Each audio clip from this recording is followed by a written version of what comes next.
আমি এমন একজন মানুষ যে সকালে ঘুম থেকে উঠে ফ্রেশ না হয়েই আমি আমার বাগানে গাছগুলোর কাছে চলে যাই এবং তাদের যে সজীব সতেজতা সেটা দেখতে আমার অনেক বেশি ভালো লাগে। গাছগুলো অনেক সুন্দর গ্রো করেছে, দেখতে অনেক হেলদিও দেখাচ্ছে। কিছু কিছু গাছে ফুলও ফুটেছে। আমার কেন জানি না সকালে ঘুম থেকে উঠে এদের দিকে তাকালেই আমার মাইন্ডটা ফ্রেশ হয়ে যায়, চোখে একটা প্রশান্তি চলে আসে আর কি।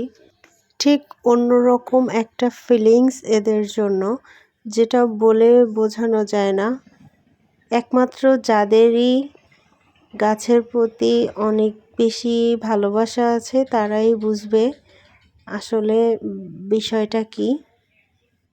গাছেরা যে এতটাই মানসিক প্রশান্তি দিতে পারে আমি আগে জানতাম না।